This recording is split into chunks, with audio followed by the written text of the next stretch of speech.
Jhalod police station ખાતે સત્તાના દુરુપયોગ બદલ અરજી આપી કાર્યવાહી કરવામાં આવે તે પ્રકારની માંગ ઉચ્ચારાઈ। વ્યક્તિના ઘરે રાત્રિ દરમિયાન 5 પોલીસ કર્મીઓ આવ્યા અને વ્યક્તિ સામે ફરિયાદ છે તેમ કહીને તેને ઘરેથી લઈ ગયા, જ્યાં પોલીસ સ્ટેશન લઈ જઈ જેલમાં બંધ કરવામાં આવ્યા। કારણ વગર જ પોલીસે વ્યક્તિને જેલમાં રાખતા ભોગ બનનારે ફરિયાદ નોંધાવી સમગ્ર મામલે કાર્યવાહીની માંગ કરી। મારું નામ કલ્પેશ બાબોર છે અને ગામ દાવડિયા છે અને જે ઘટના બની એ મુજબ હું વાત કરું તો સાંજે લગભગ 8:30 થી 9 વાગ્યાના અરસામાં જ્યારે અમે ખાઈ પીને અમારી દિનચર્યા પતાવીને અમે ઊંઘી ગયા હતા ને ઊંઘ્યા પછી અમને બહાર ગાડીઓનો અવાજ આવ્યો એટલે અમે બહાર જોયું તો પોલીસની ગાડીઓ ઊભી હતી એટલે અમે કપડાં પહેર્યા વગરના જે ટોવાલ બાંધેલો હતો એ પહેરીને અમે બહાર નીકળ્યા તો આપણા પોલીસ કર્મચારીઓ હતા ત્યાં અમારા બીટ જમાદારને હતા એટલે અમે એમને પૂછ્યું કે સાહેબ અડધી રાતે આવવાની કે આટલે મોડા સુધી આવવાની જરૂર શું પડી, પણ આ લોકોએ એવું કીધું મને કે કંટ્રોલમાંથી ફોન આવ્યો છે, તમારા ઉપર ફરિયાદ થઈ છે એટલે તમારે ત્યાં ઝાલોદ પોલીસ સ્ટેશને આવીને સાહેબને મળે અને પછી તમારે પાછું જે તે જવાબ આપીને આવતું રહેવાનું છે। પણ વસ્તુ એવી બની કે મને ત્યાંથી એમ કરીને લાયા છે આ લોકો, પણ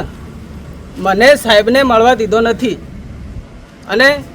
સાહેબને નથી મળવા દીધો અને ડાયરેક્ટ મને લોકઅપમાં નાખી દીધો છે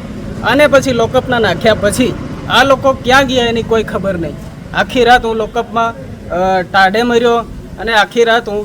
મચ્છરા કરડ્યા, જે હોય તે મને શારીરિક અને માનસિક ત્રાસ બહુ આપવામાં આવ્યો છે। એટલે હું એમ કહું છું કે આ જે કર્યું છે મારા જોડે બિલકુલ ખોટું કર્યું છે ને હજી બી જો કહાની હજી બી ઘણું બધું કહેવા યોગ્ય છે, પણ ટૂંકમાં વધારે હું નહીં કહેતો અને જે કંઈ વધારાની માહિતી 2 શબ્દ મારા સાહેબ કહેશે। એટલે તમે આપનું નામ? કલ્પેશ બાબોર, ગામ દાવડિયા। હવે તમે કોઈ આજે અમે આ પોલીસ સ્ટેશનની અંદર હાજર છે ત્યારે અમારા આમ આદમી પાર્ટીના જે ઉમેદવાર કલ્પેશભાઈ બાબોરના ભાઈએ જે અમિતભાઈ બાબોરે જે ઉમેદવારી કરી હતી એટલે અમારા સક્રિય કાર્યકર્તા છે, એમને વગર લેવે દેવે આ જે પોલીસ તંત્ર પોતાનો સત્તાનો દુરુપયોગ કરી અને માનસિક ત્રાસ આપ્યો છે આખી રાત સુધી। આમનું રીઝન કારણ તમે જાણો છો કે રાત્રે પોલીસ આવે છે અને આ પોલીસ ત્યાં આવીને કે કંટ્રોલ રૂમમાંથી જે કોલ આવ્યો છે અને તમને અમારે ગમે તે હિસાબે ત્યાં જવાબ માટે પોલીસ સ્ટેશને લઈ જવાના છે એવું કરી અને જો તમે નહીં આવો તો તમને અમે ઊંચકીને પણ પકડીને કે ગાડીની અંદર દળીને લઈ જઈશું। હવે ત્યારે જે વ્યક્તિ અહીંયા આવે છે જવાબ આપવા માટે ત્યારે આખી રાત સુધી એને પૂરી રાખવામાં આવે છે લોકરની અંદર અને કોઈ જાતની કોઈ સુવિધા નહીં કે તેને